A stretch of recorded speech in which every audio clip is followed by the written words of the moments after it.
Maintenant, aujourd'hui, tous les Congolais ont vu, le monde entier aujourd'hui a vu que Kabila n'a pas la volonté d'organiser les élections. Ce n'est pas un problème de Nanga parce que c'est un problème du gouvernement. Nous savons que Nanga et le gouvernement, la CENI était féodée au gouvernement. Aujourd'hui, nous connaissons, nous savons ce qui se passe entre le gouvernement et la CENI. Et aujourd'hui, ce qui vient de ce que nous avons appris, c'est ce que nous savions depuis bien avant. D'ailleurs, pour cette raison, il y a d'autres acteurs politiques qui avaient décidé d'aller avec Oussa Machine parce que pour ne pas donner à Kabila des prétextes qui n'avaient pas organisé, que non, les élections n'avaient pas été organisées parce que l'opposition, ou soit une frange de l'opposition, ou soit un groupe de gens qui ne voulaient pas de ces machines, alors, et que, à cause du refus, du rejet de ces machines, alors, on devait reporter les élections. On avait dit, allons aux élections, peu importe les conditions. À l'IDPS, comment allez-vous vous prendre? À l'IDPS, nous disons que nous appelons toute la population d'aller devant leur bureau de vote ce dimanche le 23 décembre. Nous allons constater, parce que c'est ça le calendrier, mais si nous y allons, nous dépassons le 23, nous aurons quel soubassement? Et nous allons nous référer à quoi? Et si on dépassait le 23, alors on aurait déjà donné à Kabila, disons, une opportunité, une occasion d'aller au-delà même. Parce que c'est le glissement. Ça sera le glissement qu'on va donner à Kabila. Nous disons non. Le 23, nous serons devant nos bureaux et nous allons constater s'il n'y a pas élection, alors le monde entier va constater. Nous allons respecter le calendrier. C'est là où nous sommes. Le 23, nous allons pour respecter le calendrier électoral. Et si Kabila, et si la CENI n'est pas là, et si les élections ne sont pas organisées, alors nous ferons appel à l'article 64 pour bouter Kabila dehors. L'article 64, c'est-à-dire? L'article 64 stipule que tout Congolais a le devoir de faire échec à tout individu ou un groupe d'individus qui prend le pouvoir par la force ou qui l'exerce en violation de la présente constitution. C'est-à-dire vous voulez chasser Kabila du pouvoir? Tout à fait, parce qu'il a échoué. Depuis 2016, on devait avoir les élections. Il a eu un bonus d'une année qu'il devait organiser les élections dans une année. Il a échoué. Oui, nous venons d'apprendre ça. Nous sommes d'ici, nous sommes désolés. En tout cas, ce n'est pas une surprise pour nous. Nous étions préparés pour ça. Mais sinon, attaquer le peuple congolais, nous attendons aux élections ce dimanche. Nous irons aux urnes, au centre de vote, au bureau de vote pour voter nos leaders. Et nous sommes bien préparés et nous voulons les changements à l'alternance dans ce pays. Vous irez dans les centres de vote pendant que les élections viennent d'être reportées? Non, nous respectons le calendrier électoral. Et le calendrier électoral stipule que la date des élections, c'est le 23 décembre 2018. Kabila a bénéficié 2 ans de bonus. Et sinon, nous voulons les changements. Et la population congolaise est pour les changements.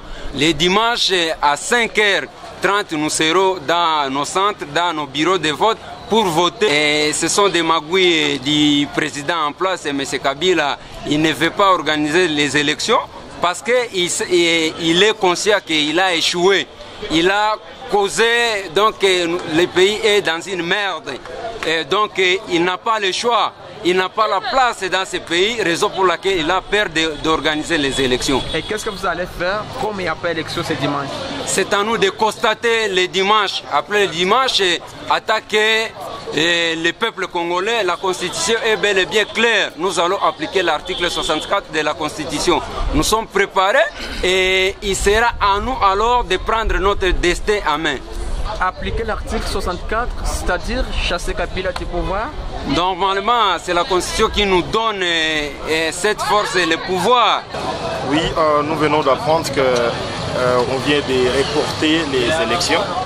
Et pourtant, nous tous, en tant que peuple, on attendait les élections le 23 décembre.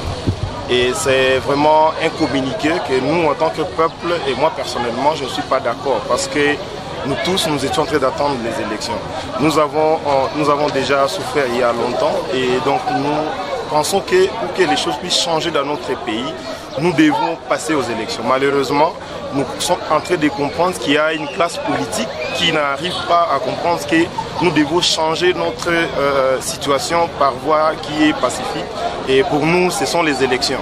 Et c'est pour cela que nous sommes en train de dire à tout le peuple que nous devons dire non à ces manœuvres que M. Kabila et son équipe est en train d'organiser contre la population. Donc nous, vraiment, nous sommes contre ces reports et c'est un report qui viole même le calendrier électoral qui a été conçu par la CENI.